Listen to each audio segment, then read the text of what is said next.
আসসালামু আলাইকুম এভরিওয়ান, কি অবস্থা সবাই কেমন আছেন? আমি একটু অসুস্থ, তারপর আলহামদুলিল্লাহ ভালো আছি। একদম ডাইরেক্ট চলে আসলাম দুপুরের রান্নার ব্লগ নিয়ে। তো এই যে এখানে ট্যাংরা মাছ দিয়ে আজকে পালং শাক দিয়ে রান্না করব, আর ওখানে মুগ ডাল দিয়ে মাছের মাথা দিয়ে মুড়ি ঘন্ট করব। তাই মুগ ডালগুলো সুন্দর করে ভেজে সিদ্ধ করতে দিয়ে দিয়েছি। আর এখানে সুন্দর করে ট্যাংরা মাছগুলো কষিয়ে নিচ্ছি। গুঁড়া মাছ আমার কাছে ভালোই লাগে, মোটামুটি খারাপ লাগে না। আমার আব্বু খুব বেশি পছন্দ করে, তার জন্যই আসলে মূলত রান্না করা।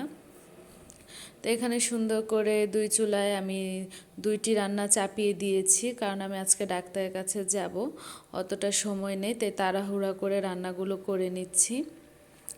টুকটাক করে গোছানো থাকলে আসলে রান্না করতে সময় লাগে না।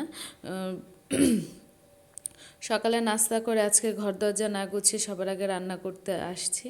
তো এই যে সুন্দর করে আমার এই তরকারিটা হয়ে গিয়েছে, পালং শাক দিয়ে সুন্দর করে আমি ট্যাংরা মাছের তরকারিটা রান্না করে নিয়েছি।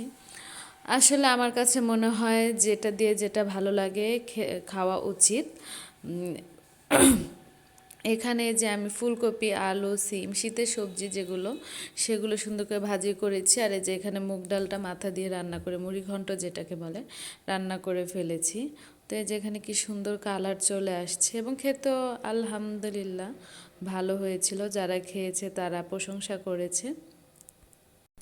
রান্নার পাশাপাশি রান্না চাপিয়ে দিয়ে অন্য যে কাজগুলো থাকে সেগুলো করে নিচ্ছি, যেমন ঘর গোছানোর, ঘর ঝাড়ু দেওয়া। তো এখানে মুগ ডালটা আমার প্রায় হয়ে এসেছে, আর এখানে লাউ দিয়ে সুন্দর করে আমি মাছ রান্না করেছি। আর এখানে সুন্দর করে মাছের তরকারিগুলো হয়ে গিয়েছে, সেগুলো নামিয়ে রেখে এখন অন্যান্য রান্নাগুলো প্রায় শেষের পর্যায়ে। অন্যান্য রান্নাগুলো শেষ হয়ে গিয়েছে।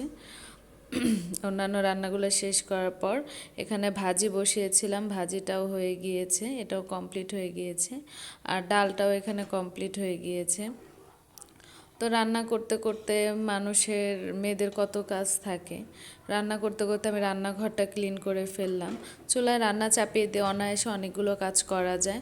আর আমার কাছে মনে হয় রান্না নিয়ে বসে না থেকে রান্নাটা চাপিয়ে দিয়ে বাকি কাজগুলো সেরে নিলে হয়তো বা কাজের সময়গুলো খুব সুন্দর করে মেনটেন করা যায়। তো এই যে আজকে ছিল এগুলোই রান্না বান্না। তো এই রান্না বান্নাগুলো শেষ করে দিয়ে, শীতের দিনে লাউটাও এগুলো একটু ভালোই লাগে। আর এই যে আমার বাবা এখানে বসে বসে নাটক দেখছে, সুন্দর করে কার্টুন দেখে, নাটক দেখে, কি করবে। আমার বাবা যেহেতু অসুস্থ, সবাই দোয়া করবেন তার জন্য। বাবা মা চলে যাওয়ার পর বাসাটা একদম ফাঁকা হয়ে গিয়েছে। এই যে আজকে দেখুন, ঘরও গোছাতে ইচ্ছে করছে না। বিকেলবেলা সুন্দর করে একটু ঘরটা কোনো রকম একটু গোছালাম, ঘুমিয়েছিলাম, ভালো লাগে না। আর এই রুমটাতে সবচাইতে বেশি খারাপ লাগে, এই রুমটাতে বাবা মা ছিল কিছুদিন। তো কি করার, সবার সংসারে সবার ফিরে যেতে হবে। তো এই যে এখানে চা বসিয়ে দিয়েছি নিজের জন্য, একা হলেও তো চায়ের যেহেতু নেশা খেতেই হবে। আর এখানে সুন্দর করে একটি সুপি নুডলস রান্না করে নিয়েছি। কি খাবো আর সন্ধ্যার সময়, এই যে একটি সুপি নুডলস রান্না করে নিয়েছি ও চা বানিয়ে নিয়েছি। এখন এগুলো খাবো, টিভি দেখবো, এভাবেই তো সময় যাবে। আর আমি খুবই অসুস্থ, খুব খুব অসুস্থ, চোখে খুব ব্যথা, মেওয়ার মতো একটা উঠেছে। তো এখানে আবার কতগুলো দেখুন জামা কাপড় কাচতে হবে কালকে। তো একা একা নিজের জন্য চা বানালাম, শরীর ভালো না, শরীর অনেক অসুস্থ, চোখে যে ফুলে গিয়েছে, চোখে খুব ব্যথা। তো ওইভাবে আজকে ঘর দরজা গুছাইনি, সন্ধ্যার সময় উঠে যতটুকু পেরেছি ততটুকু করেছি। একা আসলে, একা সংসার এরকম হয় মানুষের, অসুস্থ থাকলেও কিছু করার নেই। এ কয়দিন মা ছিল, মা মা থাকাতে অনেকটাই ইজি ছিল লাইফ, বাবা মা ছিল। এখন বাবা মা চলে গিয়েছে, তো এখন আবার নিজের যুদ্ধ নিজের করতে হবে।